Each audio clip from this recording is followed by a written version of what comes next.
Seja muito bem-vindo ao canal Ciência Moderna 2.0. Bom, neste vídeo vamos fazer uma correção completa do exame de admissão ao Instituto Superior de Ciências de Saúde, nesse caso concreto do ICISA, da disciplina de Biologia do ano 2022. Então, se por acaso no decorrer deste vídeo for já gostar desta resolução, sempre peço que se inscreva no canal, deixe ficar o seu like, comente, compartilhe também com outros estudantes para que possam ter acesso a este magnífico conteúdo que provavelmente irão concorrer para a mesma instituição, ok? Então, sem mais delongas, vamos começar com a nossa resolução.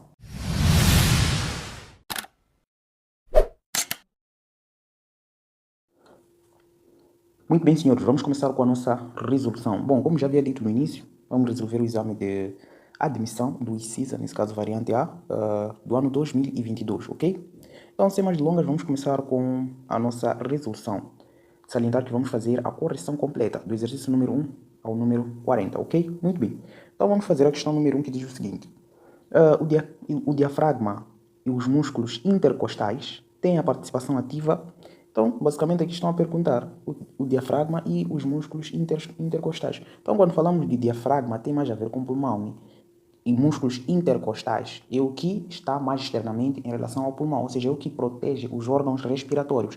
Então, basicamente, esses dois órgãos têm a ver com o aparelho respiratório. Então, na letra A está a dizer movimentos peristálticos. Então, isso aqui tem a ver mais com o aparelho digestivo, né? Ok? Letra B está a dizer deglutição, é digestivo também. Letra C está a dizer mastigação, também é digestivo. Então, a nossa resposta é exatamente a letra C, na respiração. Tem a ver mais com a respiração, ok? Muito bem. Número 2 está a dizer o seguinte. Durante o metabolismo dos hidratos de carbono, a energia produzida na respiração celular é inicialmente usada na... Então, estamos a falar do metabolismo, né? Então, o que vai acontecer? A energia que é produzida, nós estamos a dizer, quando falamos de metabolismo, estamos a falar de fotossíntese, respiração celular, mas aqui estão a falar de respiração celular, ok? Então, a respiração celular tem como objetivo de produzir o ATP, ok? Então, nós oxidamos, ou seja, quebramos a glicose com a finalidade de produzirmos energia para ser usada dentro das células. Então, vamos lá ver nas opções, estão a dizer que na letra A, síntese de moléculas de AMP. AMP é adenosina monofosfato, então não seria. A nossa molécula energética é exatamente adenosina trifosfato, ok? Letra B está a dizer síntese de moléculas de ATP, exatamente. Então, esse é o objetivo da respiração celular, que é a produção de moléculas de ATP, ok? E aqui está a dizer, letra C, degradação das moléculas de ADP, que é adenosina difosfato, também não seria. E nem letra D está a dizer oxidação da molécula de ATP. O que nós oxidamos é exatamente a glicose, não o ATP. O ATP nós produzimos. Vamos para o número 3, diz o seguinte. A glicose é um importante processo que ocorre no interior da célula, em que uma molécula de glicose é quebrada. Então, basicamente, queremos saber o que origina depois de quebrarmos uma molécula de glicose, né? Nós já sabemos que nós quebramos a glicose durante o que? A glicólise. Então, faz parte da respiração celular. A respiração celular é dividida em 3 etapas. Glicólise, ciclo de Krebs e cadeia respiratória, em que a glicólise é um processo anaeróbico, que não envolve oxigênio. Então, nós quebramos basicamente a glicose no processo de glicólise e produzimos 2 moléculas de piruvatos, 2 ATPs e 2 NADHs, né? Então, basicamente, vamos lá ver. Letra A está a dizer uma molécula de ácido pirúvico não seria, está errado, são 2 moléculas. Letra B, em 2 moléculas de ácido pirúvico. Exatamente, letra B é a nossa resposta, ok? Então, a nossa resposta está na letra B. Letra C, analisando só, 3 moléculas de ácido, não, são 2. Aqui, letra D está a dizer uma molécula de ácido lático, nem produzimos ácido lático. Muito bem, vamos para o número 4, que diz o seguinte, a glicólise, também glicólise, né? Pode ser dividida em 2 etapas, uma fase de investimento, ativação, e uma fase de compensação, rendimento, ok? Na fase de investimento utiliza-se, então na fase de investimento nós sabemos que vamos utilizar 2 ATPs, então depois, e na fase de compensação na fase de compensação são produzidos o quê? São produzidos 4 ATPs, ok? Depois analisa as alternativas e marca aquela que completa respectiva e adequadamente os 2 espaços, então estamos a falar de 2 e 4. Letra A não pode, letra B não pode, letra C não pode, então só pode ser a letra D, ok? Que diz 4, 2 e 4. Por isso que no saldo total da glicólise é exatamente 2 ATPs, que eu disse ao comentário número 3. Nós gastamos 2 ATPs e produzimos 4 ATPs. O saldo total é só fazer a diferença. 4 menos 2 que nós gastamos no início, na fase de investimento. Logo, só ficamos com 2 ATPs como saldo da glicólise, ok? Muito bem, vamos para o número 5, diz o seguinte. Está a dizer que há milhares de anos o homem faz uso de biotecnologia para a produção de alimentos como pães, ok, cerveja e vinhos. No fabrico de pães, então aqui estão a dizer no fabrico de pães, ok? No fabrico de pães, por exemplo, são usados fungos unicelulares chamados de leveduras, ok? Que comercialmente como fermento comercialmente comercializados, nesse caso, como fermento biológico. Eles são usados para promover o crescimento da massa, deixando-a leve e macia. O crescimento da massa do pão, pelo processo citado, é resultado de, então liberamos basicamente CO2, né? Isso é fermentação, processo de fermentação alcoólica. Nós sabemos que liberamos o quê? CO2, ou seja, etanol e CO2. Então, basicamente, quando estamos a falar do fabrico de pão, é CO2. Se fosse vinho, produção de bebidas alcoólicas, seria o etanol, né? Então, a letra A está a dizer liberação de CO2 é exatamente a nossa resposta, dióxido de carbono. Então, é exatamente o produto liberado na produção desse pão que estão a referir aqui. E letra B está a dizer formação de ácido lático, nem seria. Letra C, produção de ATP, nem tem nada a ver. Liberação de calor também não. São respostas que nem tinham nada a ver com a pergunta, né? Número 6 está a dizer o seguinte: a figura seguinte representa o complexo de Golgi. Este complexo está deste lado aqui. Então, este complexo. Então, representa o complexo de Golgi. Eles querem saber qual é a função deste organelo. Nós já sabemos que tem a função de o quê? Modificar substâncias, empacotar e fazer a distribuição e a devida secreção das mesmas, né? Então, basicamente, vamos lá ver. Entrada e saída de dióxido de carbono não tem nada a ver com entrada e saída de dióxido de carbono. Entrada e saída de oxigênio também não. E letra C está a dizer processamento de proteínas e sua secreção. Exatamente isso. Então, ele processa as proteínas que são produzidas no retículo endoplasmático, ele modifica, processa e envia para outras células, ou seja, secreta, ok? Então, tem essa função. Letra D está a dizer realização da fotossíntese. Isso são os cloroplastos, então não seria. Vamos para o número C, está a dizer a síntese de lípidos ocorre no... Então, basicamente, se nós estamos a falar de síntese de lípidos, nós devemos recordar do RER, né? Retículo endoplasmático, ok? RER, retículo endoplasmático. Então, nós, quando falamos de retículo endoplasmático, nós temos dois, basicamente, ok? Então, temos o retículo endoplasmático liso e o retículo endoplasmático rugoso. O retículo endoplasmático liso tem a função de síntese de proteínas e o retículo endoplasmático rugoso... Opa, eu disse aqui. O retículo endoplasmático rugoso tem a função de síntese de proteínas, enquanto o retículo endoplasmático liso tem a função de síntese de lípidos. E aqui estão a dizer síntese de lípidos, então tem a ver com o retículo endoplasmático, mas tem que ser quem? O liso, logo está aí representado na letra A. Retículo endoplasmático liso. Letra B, mitocôndrias e síntese de ATP. Letra C, ribossomas, síntese de proteína. Letra D, retículo endoplasmático rugoso, síntese de proteínas também, ok? Então vamos para o número 8, a dizer a inativação de todos os lisossomos. A inativação de todos os lisossomos. Então, se nós desativarmos os lisossomos de uma célula, afetaria diretamente então basicamente é só saber a função dos lisossomos. Se nós tirarmos todos os lisossomos, o que fica comprometido é exatamente a função que esses lisossomos iriam desempenhar na célula. Então nós já sabemos que os lisossomos têm a função de digestão intracelular. Então se nós desativarmos todos os lisossomos, o que fica comprometido é a digestão intracelular, que está representado na letra C, ok?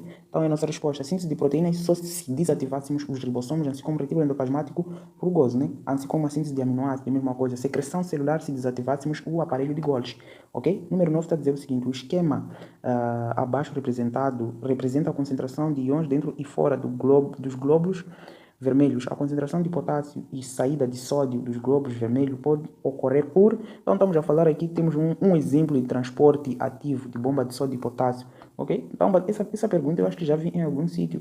Eu acho que é exame da UEM do ano 2017, se não me engano, ok? Tem essa pergunta aqui, é uma espécie de...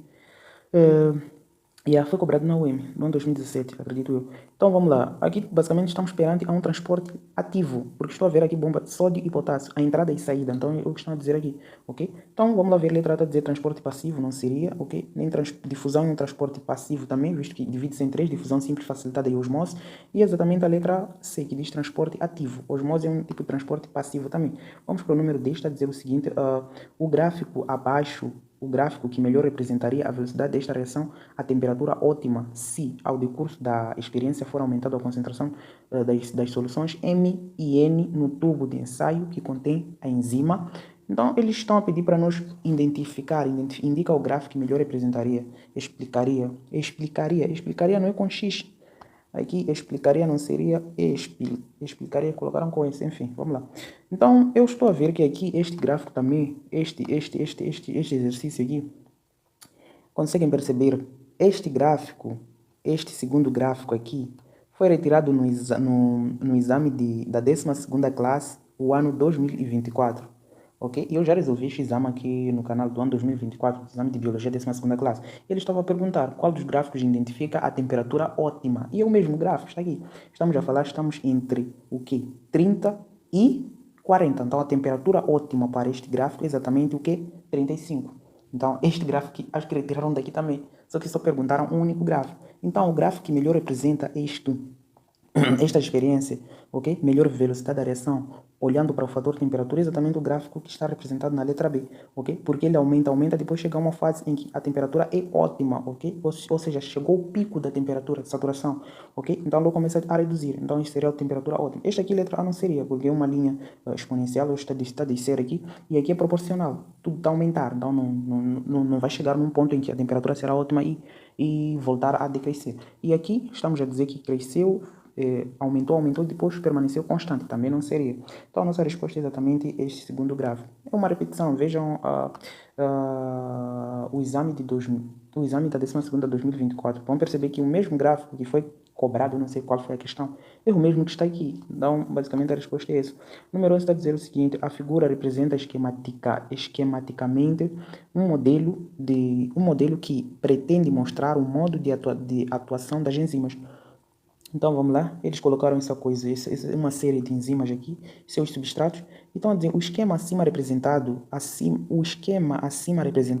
representa a ação enzimática durante a reação de. Então basicamente aqui estamos a falar reações anabólicas, né? Ok? Então reações anabólicas. Primeiro, as enzimas atuam tanto nas reações anabólicas quanto nas reações catabólicas. O que seria uma reação anabólica? É aquela em que formamos substâncias, ou seja, compostos, posso assim dizer, substâncias complexas através de substâncias simples, ok? E que requer energia para formar essas substâncias complexas através de simples. Enquanto as reações catabólicas são aquelas em que nós formamos substâncias simples a partir de substâncias complexas, ou seja, nós degradamos uma substância complexa e formamos substâncias simples, ou seja, geramos uma substância simples e liberamos a energia contida naquelas ligações que estavam nessas substâncias complexas que nós acabamos de degradar, ok?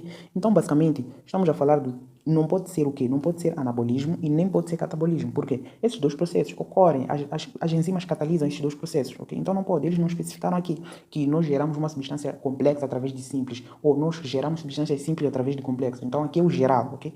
Muito bem. E letra B está dizendo o seguinte: formação de uma proteína. Formação de uma proteína exige aminoácidos, ok? Formação de uma proteína seria basicamente uma formação de uma proteína, estamos a falar de uma reação catabólica, né? Muito bem. Uma reação anabólica, porque proteínas são formadas através de aminoácidos. Então, um conjunto de aminoácidos formam proteínas, ok? Muito bem.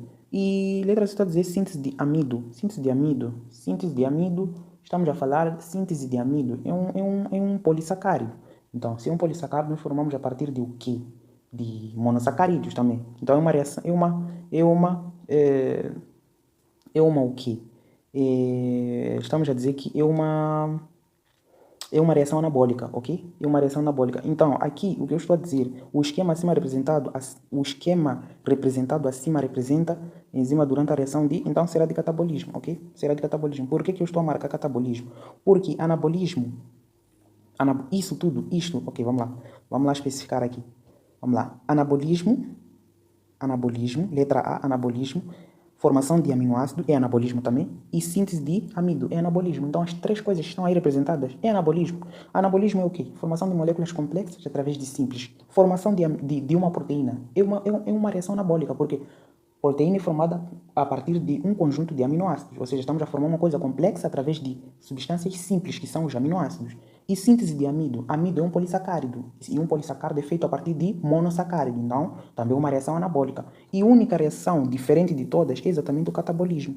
Catabolismo é a degradação, ok? De uma molécula complexa em simples. Então, só pode ser a nossa resposta, o catabolismo. Então, este esquema que aqui foi representado é o catabolismo. Porque se eu for a marcar anabolismo, tem também outras reações anabólicas. Formação de uma proteína é uma reação anabólica. Síntese de amido é uma reação anabólica. Então, não pode ser também, ok? É na minha opinião, mas é exatamente essa a resposta. Seria esta a resposta para o número 11. Mas também se tiveres uma outra, se tu achas que não concordas, é sua opinião, pode escrever aí nos comentários, ok? Para o número 11, mas para mim seria a resposta seria D. Muito bem, vamos para o número 12, está a dizer o seguinte: o modelo de funcionamento enzimático acima ilustrado é conhecido por... Então, aqui estamos a falar basicamente é um modelo de... Existem vários modelos, modelo de ajuste induzido ou modelo de chave fechadura, ok? Temos modelo de ajuste induzido, modelo de chave fechadura, mais o que? Ok, com esses dois, nós conseguimos responder essa pergunta, porque é um deles aqui, este esquema que foi representado. Então, nós conseguimos perceber que nós temos duas. Chave fechadura é aquele em que a enzima e o substrato, ou seja, a enzima tem um local específico, estou a dizer quanto ah, ao sítio ativo onde a enzima vai se ligar, exatamente igual, ou seja, tem uma área igual ao da enzima, ok? Então não difere nada. Enquanto o modelo de ajuste induzido, ok? O modelo de ajuste induzido é aquele em que o sítio ativo é diferente da enzima, ou seja, o que vai sofrer uma conformação? Seria a enzima vai sofrer uma conformação para poder alojar aquele substrato, porque não são compatíveis. O que eu estou a dizer? Eu estou a dizer, no modelo de ajuste induzido, eu teria mais ou menos isto aqui. Vamos, eu tenho, aqui é o sítio ativo, mas o meu substrato é quadrado. Conseguem perceber que o meu sítio ativo é um V, está em forma de V, mas o meu substrato é o quê? É quadrado, mas não vai se encaixar. Enquanto que no modelo de chave fechadura, eu teria mais ou menos isso aqui, ok? Eu teria isto assim, ok? Eu teria isto aqui. E o meu substrato é o quê? Também é quadrado, é retangular, possam-se dizer. Então percebam que aqui, o que vai sofrer conformação? Eu já não me lembro muito bem, mas acho que é a enzima que vai sofrer conformação para que este substrato possa se encaixar aqui. Enquanto aqui, no modelo de chave e fechadura, é como uma chave e uma fechadura. A entrada é só para aquela chave. Então, este cara aqui, esse substrato, é só vir aqui se encaixar. Vem se encaixa sem nenhum problema. Enquanto esse cara aqui vai precisar sofrer uma conformação para poder se encaixar aqui. Então, se vocês conseguirem perceber esta imagem aqui, conseguem perceber que esses dois substratos, esse primeiro substrato e esse segundo substrato, basicamente são retangulares. E no sítio ativo aqui também é um sítio ativo retangular. Então, é lógico que ninguém vai sofrer conformação aqui. Basicamente, esses dois blocos retangulares vão se encaixar sem nenhuma conformação. Nem em cima, nem o substrato vai sofrer conformação. Então, esse seria o modelo de quem? De chave fechadura, ou chamado modelo de Fischer, ok? É o modelo de Fischer ou de chave fechadura. Então, vamos lá ver aqui. Então, já concluímos que esta representação aqui não é modelo de ajuste induzido, ok? Mas sim um modelo de fechadura, chave fechadura, porque tem um local específico em que a enzima ou substrato não precisa sofrer conformação para poder se ligar, ok? Muito bem, vamos ver na linha A, está a dizer o seguinte, modelo de Fischer ou encaixe induzido. Não é modelo de encaixe induzido. Se fosse encaixe induzido, uma coisa iria sofrer conformação, porque o sítio ativo e a enzima seriam coisas praticamente diferentes. Vamos lá, letra B está a dizer modelo de Conchland ou chave fechadura. Não, também fizeram o inverso. O modelo de Conchland é esse conhecido como modelo de encaixe induzido, ok? Muito bem, letra C está a dizer modelo de Conchland ou modelo de encaixe induzido. Este modelo seria este que eu desenhei aqui a vermelho, em que o substrato ou enzima sofreria uma conformação. Então não é também. Então a nossa resposta é exatamente letra D, modelo de Fischer ou modelo ou da chave fechadura, exatamente isso. Exatamente, é o modelo de chave fechadura, ok? Muito bem, vamos para o número 13, está a dizer o seguinte, das estruturas representadas pelos números 1, 2, 3 e 4 denomina-se respectivamente. Não estamos a falar das mesmas substâncias aqui. Vamos lá começar a enumerar esses caras. Então, acredito que esse 2 está para isto, este 1 está para isto. Então, este aqui é enzima 1, ok? 1 é enzima, muito bem. E o 2 está para estes dois substratos aqui. Então, estes são substratos, ok? Então, dois substratos. E aqui, este 4 está para cá. Então, o 4 está para cá. Este cara aqui tem que ser quem? Este cara aqui é a união do substrato e enzima. Então, seria o complexo. Complexo, substrato, enzima, né? Não preciso escrever. E aqui, basicamente, o 3, no final, seriam os produtos. Mais nada. Então, aqui seriam os produtos, ok? Então, os produtos. Então, estamos a dizer que, primeira coisa, é substrato. Então, acho que consigo eliminar algumas coisinhas, né? É substrato, nem sequer respectivamente. Vamos lá. 2, 3, ok. Tem que começar com substrato. Substrato. Consigo riscar o quê? Consigo riscar letra... ok. Tem que começar com enzima. É enzima. Estou falando substrato, afinal. É enzima. Então, tem que começar com enzima. Então, risco letra A começou com substrato, risco letra B começou com substrato. Então, está entre D ou C, né? Vamos lá. Segunda coisa é o quê? Segunda coisa é substrato agora. Enzima, substrato. Então, risco letra... Enzima, substrato, enzima. Não risco nada. Vamos lá. Terceira coisa. Terceira coisa é complexo. Terceira coisa é produtos, não complexo. Terceira coisa é que está aqui no final. Eu não sei se esta numeração está meio... Mas ok, acho que é a ordem que eles querem, né? Essa terceira coisa é a última coisa aqui, que é o 3, é o produto. Então, se tem que vir 2, 3, então 3 é produto. Então tem que vir substrato produto, substrato produtos, enzima substrato produtos. Então estamos aqui, conseguimos riscar letra C, que diz enzima substrato complexo enzima substrato, não pode. Então é exatamente a letra D. E a letra D, né? Ok, está confuso, mas a resposta é esta aqui. Eu não sei se está na letra D ou letra E, não sei. Então a resposta é essa, que diz enzima. Ok, essa parte faz. Então está na letra. É letra C. Eu não sei se é letra C mesmo, mas a resposta é essa aqui. Eu não sei em que letra está. É esta a resposta, ok? É esta aqui. Que diz enzima substrato produto e complexo enzima substrato, porque o 4 é complexo enzima substrato. É este 4 que está aqui. O 4 é complexo enzima substrato. Então, basicamente, essa é a resposta para o número 13, né? Vamos para o número 14, está a dizer o seguinte. A reprodução do plasmódio no mosquito e no homem é respectivamente. Então, basicamente, os dois pertencem ao reino animal e nós queremos saber a reprodução. Mosquitos são insetos, né? Pertencem ao filo dos artrópodes. Então, basicamente, estamos a falar, esses não se reproduzem de forma assexuada, né? Então, é sexuada. E os seres humanos, nós já sabemos também, é reprodução sexuada. Então, não tem jeito. Os dois, estamos a falar, tem como reprodução o quê? Sexuada. Então, aqui estão a dizer letra A, assexuada e sexuada. Está errado. Aqui, sexuada para mosquito e assexuada para homens. Está errado também. Letra Z está a dizer o seguinte, sempre sexuada. Exatamente isso. Então, os dois só têm reprodução sexuada. Ok? Os dois só têm reprodução sexuada. Então, sempre sexuada.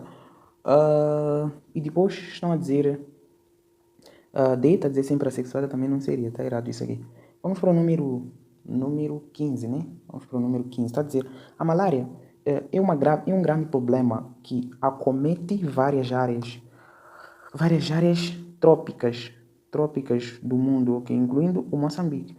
A respeito dessa doença causada por protozoário do gênero Plasmodium, marque a alternativa incorreta. Então vamos lá ver quanto à malária. A letra A está a dizer a doença é transmitida pela picada do mosquito macho anófilo. Opa, logo na primeira pergunta, está errado por colocar mosquito macho.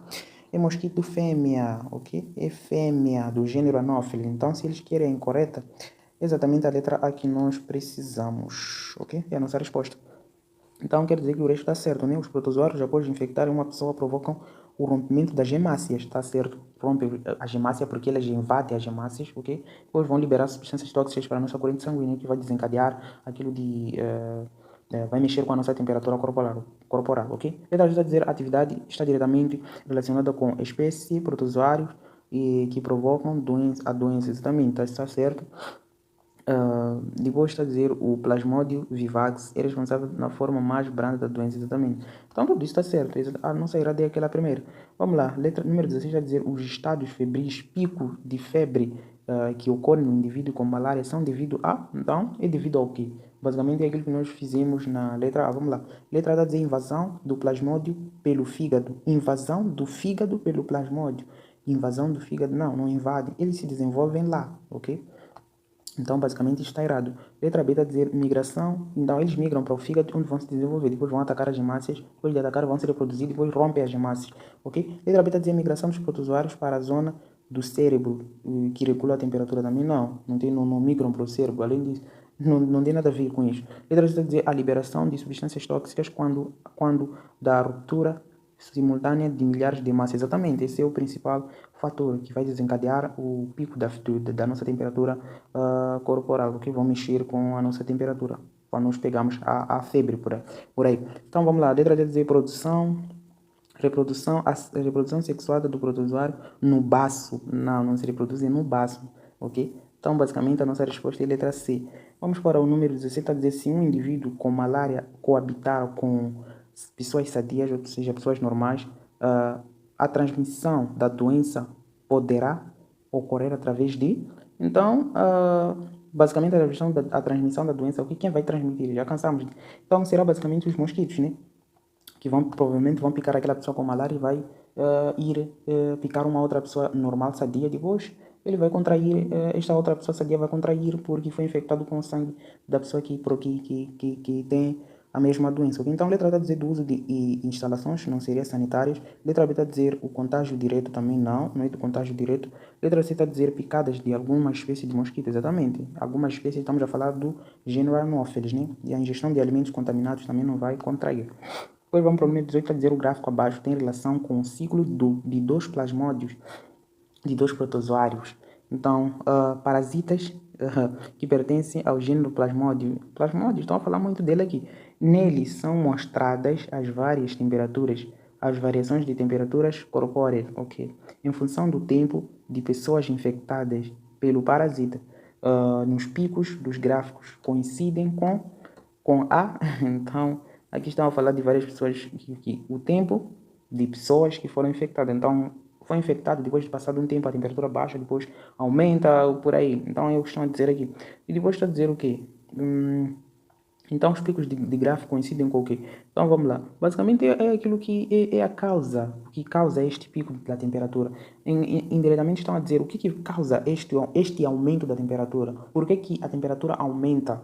Eu, basicamente, estou a perguntar aqui. Coincide com o quê? Os picos do gráfico coincidem com A, ok? Então, basicamente, esta pergunta estão a dizer. Letra A está a dizer invasão do fígado do plasmódio. Basicamente, isso acho que é repetição, né? Também não seria isso aqui. Então, seria a ruptura das hemácias, ok? Olha, esta pergunta, estão a repetir, espera. Estão a repetir, invasão, ok, está aqui, número 16, né? Então, ali fizeram de uma outra forma. Veja, invasão do fígado pelo plasmódio, letra A, número 16. E aqui também letra A está a dizer a mesma coisa, invasão do fígado pelo plasmódio. Depois, letra B, migração dos protozoários para as zonas cerebrais que controlam a temperatura. Também não é isso aqui. Aqui também, letra B está a dizer o quê? Migração dos protozoários para a zona do cérebro que regula a temperatura. É a mesma coisa.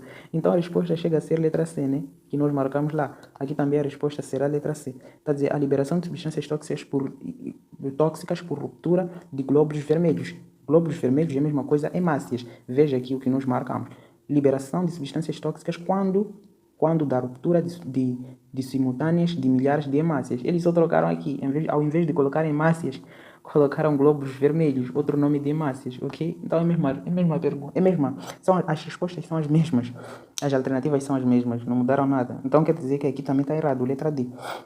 Está a dizer liberação de substâncias tóxicas por rupturas de glóbulos brancos. Glóbulos brancos têm a ver com defesa, ok? Hemácias transportam gases, então glóbulos brancos de defesa do organismo.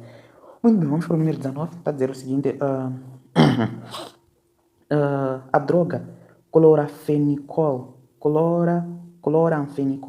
tem efeito antibiótico por impedir que os ribossomos das bactérias realizem sua função. O efeito imediato desse antibiótico sobre as bactérias sensíveis a ele é inibir a síntese. Então, basicamente, o que eles querem saber? Eles estão a dizer que este antibiótico, esta droga, impede os ribossomos realizarem a sua função. Logo você tem que puxar. Qual é a função dos ribossomos? É a síntese de proteínas. Agora, se esse antibiótico impede que os ribossomos realizem sua função, isso implica dizer que este antibiótico vai impedir que as bactérias façam a síntese de proteínas através dos ribossomos. Só isso que estão a perguntar aqui, ok? Então, é exatamente a letra C, síntese de proteínas, ok? ATP, estamos a falar de mitocôndrias, DNA, núcleos, lípidos, retículo endoplasmático liso, né? Vamos lá, número 20 está a dizer o seguinte, as enzimas contidas nos lisossomos são sintetizadas pela célula a partir do... Então, o que forma os lisossomos? É exatamente o aparelho de Golgi. Então, as enzimas que se encontram dentro dos lisossomos, é lógico que são formadas a partir do aparelho de Golgi, porque é o mesmo organelo que forma os lisossomos, ok? Então, é aparelho de Golgi, letra A. RER, não. Retículo endoplasmático, mitocôndrias também não. Nem retículo endoplasmático liso. Vamos para o número 21, está a dizer o seguinte. Em provas de corrida de longa distância que exigem resistência muscular, a musculatura pode ficar dolorida devido ao acúmulo. Então, vai ser o quê? Estamos a fazer uma corrida de resistência. Vai chegar um certo período, estamos a fazer uma respiração, um processo de respiração celular. Sabemos que o processo de respiração celular exige oxigênio, mas depois de tanta corrida, vai chegar uma fase em que o nosso oxigênio vai se esgotar. Agora, nesta fase, nós para produzirmos energia, vamos ter que recorrer a vias alternativas, ok? Logo vai se acumular o ácido lático, nesse caso, que vai resultar na via, ou seja, que vai originar esse ácido lático, seria a via anaeróbia, ok? Fermentação, nesse caso.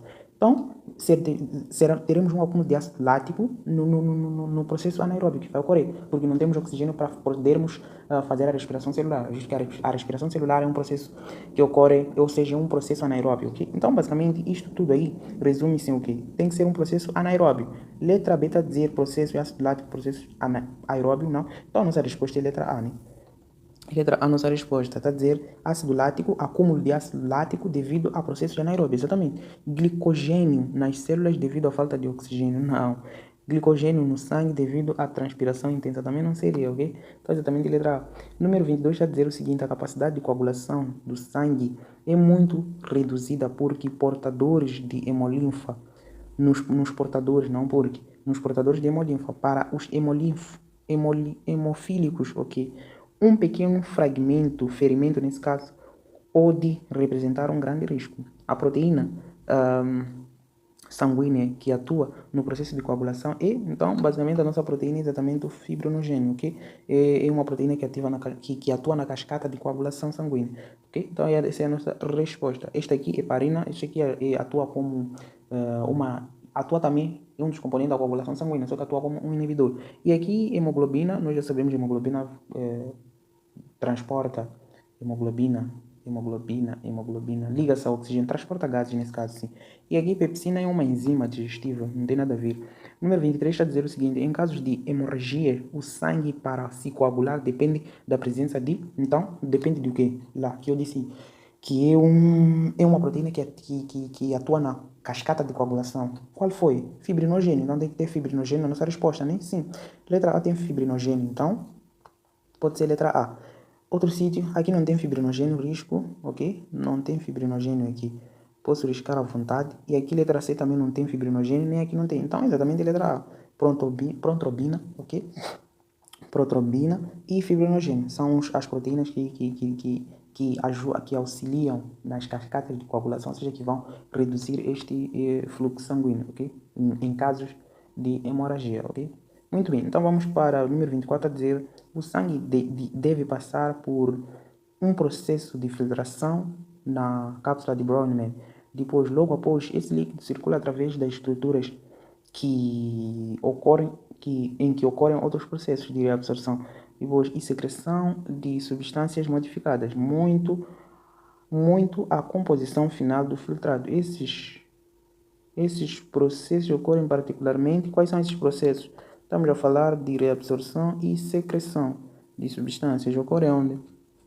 Então, aqui basicamente estamos a falar de rim, ok? Então, esses dois processos vão ocorrer onde? Qual é a unidade funcional do rim? Estamos a falar do néfron. Então, o néfron é onde ocorre a filtração, reabsorção e secreção, esses três processos. Então, primeiro, a filtração ocorreu na cápsula de Brownman, também vai ocorrer lá nos néfrons, que é a unidade funcional dos rins. Então, está exatamente representado na letra B, ok? Nos néfrons, esses dois processos de reabsorção e secreção vão ocorrer lá nos néfrons, né? Que também vai ocorrer a filtração de novo, depois de passar na cápsula de Brownman. Muito bem, então o resto não nos interessa, é a nossa resposta número 24 é B. Vamos para o número 25, está dizendo: os rins, além de importante função secretora, contribuem de maneira eficiente. Então, contribuem para qual é a função dos rins? Tem a função de filtração. Todo o sangue é filtrado exatamente, no rim, sim. É isso, rins, filtração. Então, este filtra aquelas substâncias que não são tóxicas, ou seja, retira substâncias tóxicas, tudo aquilo que pode prejudicar o nosso organismo, ou seja, que estiver na composição sanguínea. Então, basicamente, todo o sangue é filtrado lá. Eles estão a dizer, ele trata a dizer, na manutenção do equilíbrio endócrino. Isso tem a ver com glândulas que fazem isso, manutenção do equilíbrio endócrino. Letra B está a dizer metabolismo de açúcar. Isso aqui tem a ver com cloroplasto. Okay? Letra C está dizendo na composição, na manutenção da composição sanguínea, exatamente. Então, o rim filtra todo o sangue, retira substâncias tóxicas e não tóxicas que estão presentes no sangue. Okay? Na manutenção da temperatura também não seria. Muito bem, vamos para o número 26, está a dizer o seguinte: a hormona antidiurética regula o teor de água do corpo humano, determinando o aumento da reabsorção de água nos túbulos renais. Assim, quando a quantidade de água do corpo for excessiva, espera-se encontrar no sangue. Então, se for excessiva, isso implica dizer que não temos muito hormônio antidiurético. Hormônio antidiurético também chamado de vasopressina, né? Então, o hormônio antidiurético tem a função de reabsorver a água, ou seja, regula, né? O que? A osmolaridade. Então, estamos a dizer se nós temos o que? Eles estão a dizer se a quantidade de água, vamos lá, porque estão a dizer a quantidade de água for excessiva, quer dizer que não temos hormônio antidiurético para regular essa quantidade de água, okay? Para reabsorver, ok? Então, não estamos a controlar. Quem controla isto é a hormônio antidiurético. Então, isso implica dizer, espera-se encontrar no sangue o quê? muito ou pouco hormônio antidiurético. E nós vamos encontrar pouco hormônio antidiurético, porque não está a exercer a sua função de absorver água, por isso temos excesso de água. Então tem que ser pouco. Então pode ser letra A ou B. Risco letra C e D, que diz muito ADH, não pode. Tem que ser pouco ADH na corrente sanguínea. Senão, se tivéssemos muito, então não teríamos o excesso de água. Ok? Muito bem. Então vamos lá. Pouco ADH, o que reduz a reabsorção de água, exatamente. Então vai reduzir a reabsorção de água.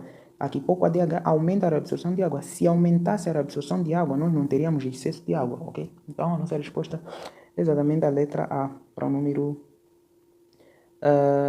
25. Opa! Aumenta a reabsorção de água. Ok. Deixa ver. Ok, é isso.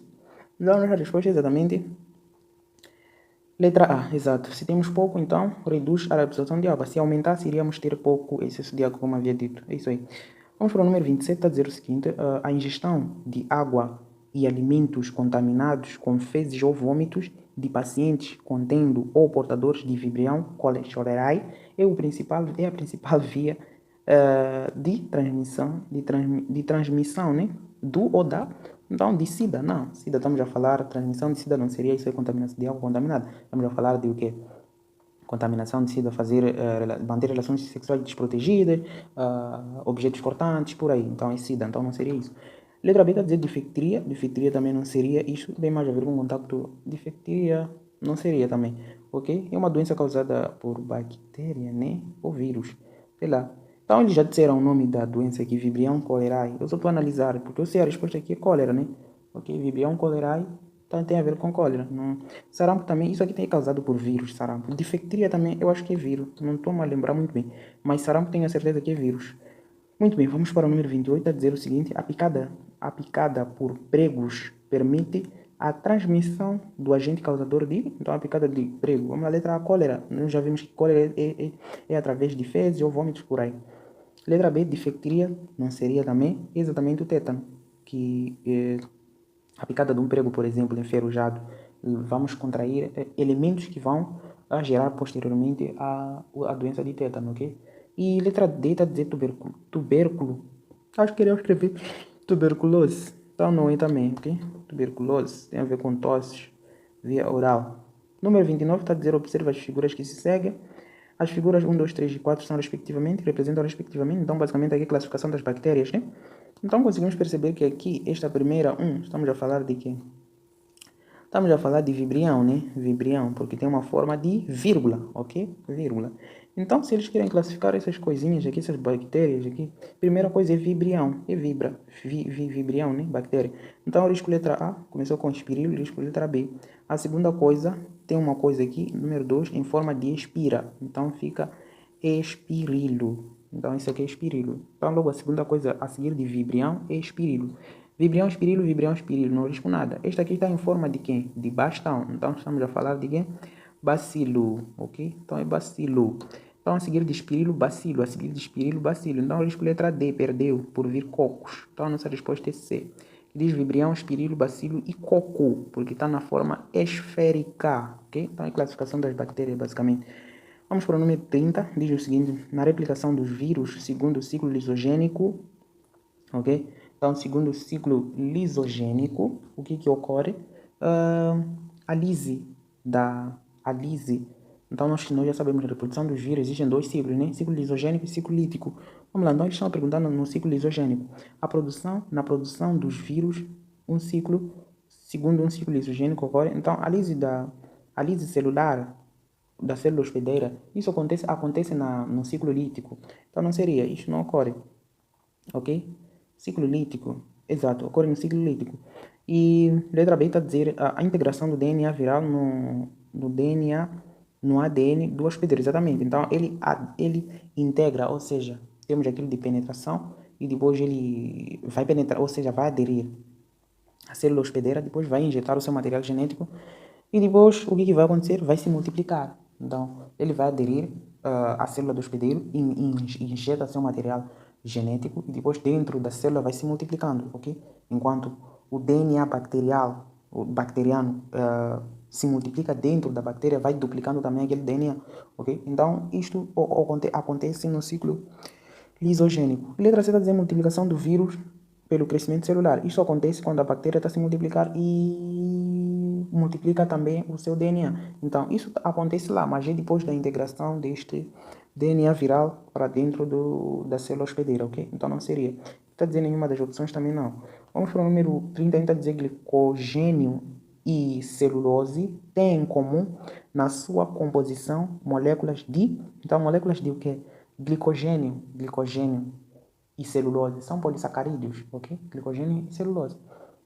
Então, uma das coisas é feita pelo quê? Uma das coisas é feita só por glicoses, ok? Um polímero de glicose, só glicose. Eu não sei se é glicogênio ou celulose, mas eu acho que glicogênio só tem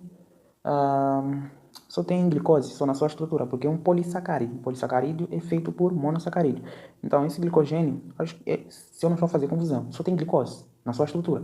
Enquanto esta celulose tem glicose e um outro monossacarídeo, ok? Já estou esquecendo, não sei se é galactose ou... ou o quê? Eu já estou a esquecer outro monossacarídeo, mas eu tenho a plena certeza que os dois polissacarídeos têm glicose, os dois, ok? Um polissacarídeo é feito só de glicose, ou seja, é a junção de muitas glicoses, e outro polissacarídeo é feito de glicose e um outro monossacarídeo, ok? Então, o que eles têm em comum? É exatamente a glicose. É a glicose que eles têm em comum. E o que é glicose? Glicose é um carboidrato. Carboidrato, ok? Então, esses dois polissacarídeos, glicose, glicogênio e celulose, têm em comum o carboidrato, que está exatamente representado na letra B, ok? Lípidos, nem tem lípidos. Vamos falar de carboidratos, como é que vai ter lípidos? Nem proteína, nem vitaminas também. Vamos para o número 32, está a dizer são considerados polissacarídeos. Então, polissacarídeos, temos o quê? Quando falamos de polissacarídeos, devemos lembrar de que amido, glicogênio, mais o quê? Amido, glicogênio, quitina, é um polissacarídeo também. Mais o quê? Já estou a esquecer outros. Mas esses são os principais. Glicogênio, amido, quitina. Glicogênio é uma reserva energética dos animais, assim como dos fungos. Amido é uma reserva energética das plantas. Quitina corresponde à parede celular dos fungos, assim como a parede, ou seja, exoesqueleto dos artrópodes, né? Por aí. Os artrópodes também têm um exoesqueleto de quitina. Então, basicamente, isso é a função desses polissacarídeos. Letra A dizer galactose e maltose. Esses dois são monossacarídeos. Eu não sei se... Ok. Não sei se os dois são monossacarídeos. Lactose... ok. Lactose é disacarídeo. É disacarídeo. Ok. Não tem nenhum polissacarídeo, gente. Na letra A. Letra B está a dizer amido, sim, é um polissacarídeo, mas lactose não. Depois, letra C está a dizer glicogênio, sim, é um polissacarídeo. Glicose é um monossacarídeo. E aqui, letra D, amido e glicogênio, é exatamente isto. Ok? Basicamente, ok. Aqui eles trocaram. Ali era celulose e glicogênio aqui. Amido e glicogênio, ok. Achei que fossem mesmos Achei que fossem mesmos polissacarídeos. Vamos lá, número 33. Está a dizer o seguinte: o cão e o macaco pertencem à mesma classe e, por isso, devem fazer parte obrigatoriamente ao mesmo. Então, aqui também essa pergunta é bem simples. O que tu precisas lembrar é lembrar aquela categoria taxonômica proposta por Linné, ok? Então, nós temos o quê? Deixa eu escrever aqui de uma forma muito rápida aquela categoria. Este tipo de pergunta não. Então temos reino, ok? Depois a seguir temos o quê? Depois a seguir temos filo. Depois a seguir temos classe. Depois a seguir temos ordem, ok? Depois a seguir temos gênero. Não, gênero não. Depois de ordem, família. Família, depois gênero, ok? Depois espécie, ok? Espécie. Agora, o que você precisa saber dessa categoria taxonômica é saber o seguinte: o reino é o mais vasto e aqui a espécie é a mais restrita. Em outras palavras, aqui é o mais grande, ok? E aqui é o mais pequeno, ok? Pequeno. Muito bem, sabendo isso, você tem que saber o seguinte também, que saindo daqui para cá, do reino para lá, estás a ir do mais grande ao mais restrito. E saindo da espécie para lá, estás a sair do mais restrito ao mais, o quê? Ao mais grande. Então, se eles por acaso dizem o seguinte, o quê? Temos duas espécies que pertencem à mesma, vamos lá, tá onde? Tá a mesma classe, né? Ok. Pertencem à mesma classe, como estão a afirmar aí. Então, pertencem à mesma classe. Obrigatoriamente, eles podem pertencer ao mesmo o quê? À mesma ordem. A mesma ordem que está à esquerda, que está à direita. Não podem. Por quê? Porque estamos a ir ao mais restrito, ao mais pequeno. ok? Estamos a caminhar para o sentido mais pequeno, mais restrito. Mas, o que eles podem pertencer e não podem pertencer? O que está depois não pode, ok? Porque é o mais pequeno. Mas o que está antes, eles podem pertencer. Não está a dizer que pode, não está a dizer que pertencem, mas podem.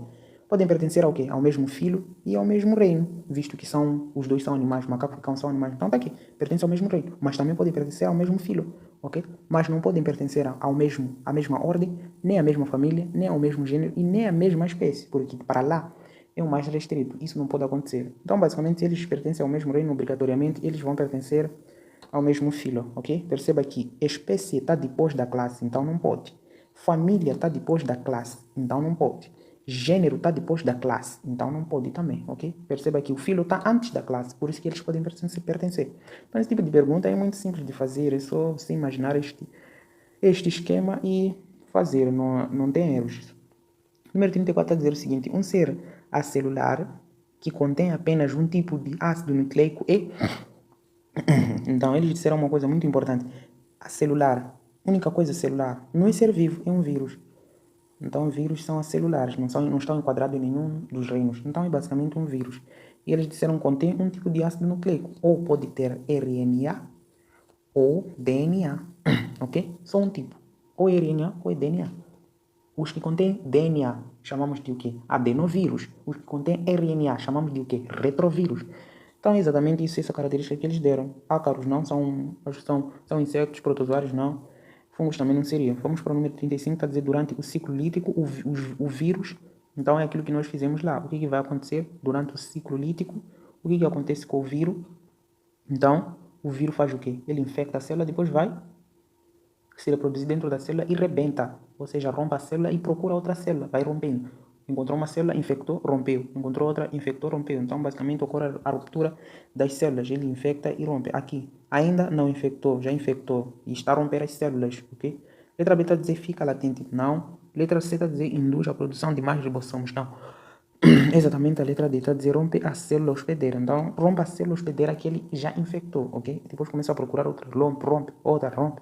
Então, é basicamente o que acontece no ciclo lítico, ok? Número 36 está a dizer todos os vírus são constituídos por... Então, todos os vírus são constituídos por quê? Estamos a falar de DNA. A DNA ou ARNA. DNA ou ARNA. O que é DNA ou ARNA? São ácidos nucleicos. Então, vamos lá. Letra A está a dizer ácido nucleico e proteínas, exatamente. Então, é logo na letra A a nossa resposta, né? Nem precisamos emagrecer muito em procurar. Letra B está a dizer DNA e RNA. Não, tem que ser uma das coisas. DNA ou RNA. Depois, e também tem proteínas, ok? Temos aqui a cápsula proteica. Então, aqui na letra B não tem proteínas. Letra C está a dizer ADN e proteínas. Não, também tem RNA, ou seja, ARN, ok? ARN. Então, também não pode, ok? Aqui não incluíram ARN. Aqui, aminoácidos e RNA. Não, ok? Tem que ter ADN também. Aminoácidos que formam proteínas, mas o que? Enfim, não é. Vamos lá, número 37 está a dizer a reprodução do plasmódio no mosquito e no homem é respectivamente. Essa pergunta estão a repetir também. A reprodução no mosquito e no homem, onde eu marquei sempre sexuada, lembram-se, né? Estão a repetir mesmo o exame, duas perguntas iguais, o mesmo que aconteceu lá. Mas aqui eles só mudaram a reprodução no plasmódio. Ok, epa, yeah. Enfim, né? Eu marquei aqui sempre a sexuada, epa. É aqui, sempre sexuada, é a mesma coisa que eu marquei lá. Então, sempre a sexuada não. Sabemos que o homem é sexuada. E aqui também não. Sexuada é sexuada não. Vamos para o número 38 a dizer encontram-se às vezes em certos ambientes pedaços de pão recobertos de bolores. Estes fatos explica-se porque o bolor representa... Então, bolores de pão é um exemplo de fungos. As comicetes, né? Okay. Zigomicetes, estamos a falar de cogumelos. As comicetes, bolores de pão. Mas o quê? Basidiomycetes são cogumelos, né? Ok, as comicetes, bolores de pão. Depois tem mais outras, que estamos a falar de leveduras. As comicetes, basidiomycetes, quitidromicetes. Falta uma classe. Eu não estou a lembrar aqui, porque o principal exemplo é leveduras, né? Então, basicamente, aqui estamos esperando aos fungos, bolores do pão. Ok? Porque o bolor representa um fungo, só isso. Letra A, uma bactéria, uma colônia de bactéria, está errado. Letra B está a dizer um conjunto de micro-organismos, está errado também. Letra C está a dizer o resultado do apodrecimento da farinha. Não, está errado também. Letra D está a dizer um conjunto de fungos, exatamente. É isso aí. Tem a ver com fungos, isso, bolores de pão. Vamos lá, número 39 está dizendo hemofilia é uma doença ligada ao sexo porque é muito frequente em homens. Sim, é muito frequente em homens. Por quê? Porque afeta o alelo é basicamente restrito, ou seja, afeta o cromossoma X, ok? Então, a hemofilia é isso, a hemofilia é isto aqui, ok? Isto aqui é para mulher. Agora, para homem, nós já sabemos que o homem apresenta apenas um cromossoma X, então se tiver X portador e Y, então esse tempo tem hemofilia, enquanto a mulher pode ter, mas não manifestar, ok? Pode ter um cromossoma normal e o outro afetado, e não apresentar hemofilia, ok? Então, basicamente, mas a resposta não seria isto, afeta basicamente o homem, não. Letra B, somente as mulheres, não afeta somente as mulheres, os homens também são afetados, está errado.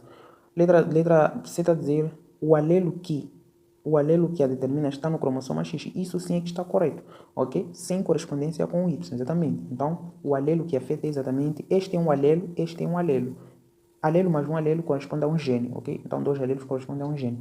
E letra D está a dizer o alelo que determina está no cromossoma Y. Não, está no cromossoma X, porque a hemofilia afeta o cromossoma X, ok? É restrita ao sexo, ok? Muito bem, então a resposta para o número 39 é C, ok? Muito bem. Vamos fechar com a chave de ouro. Número 40 está a dizer quando uma pessoa bebe cerveja, observa-se que há um aumento de urina. A provável causa desse fato é, então, se nós bebemos muita cerveja, eu não bebo. Eu só estou a dizer, nós bebemos. Acredito que você que está a assistir bate uns copos, né? Ok. Vamos lá. Imagine você beber uma cerveja, umas 3, ok?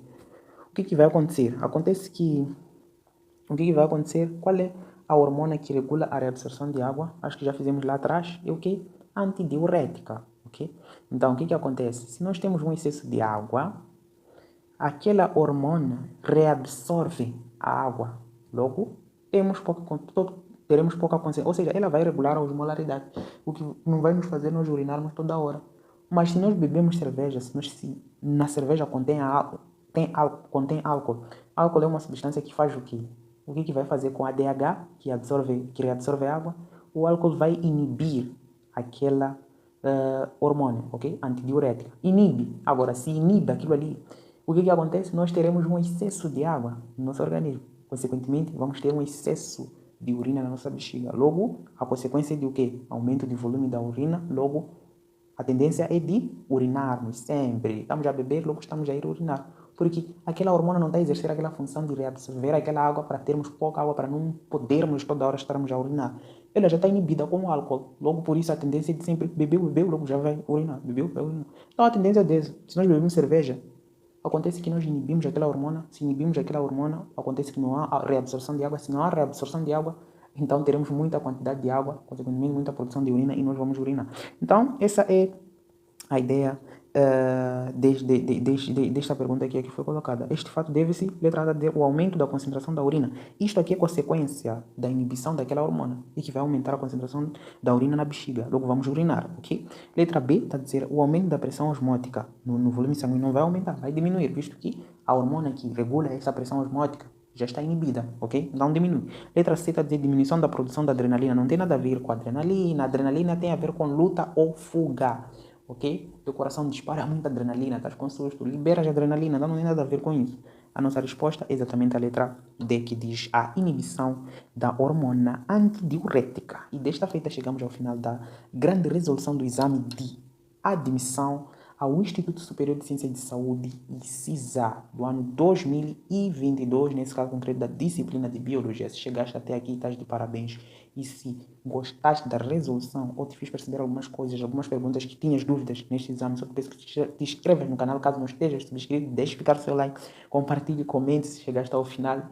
E eu vou acabando ficando por aqui e até uma próxima oportunidade de continuação de ótimos estudos.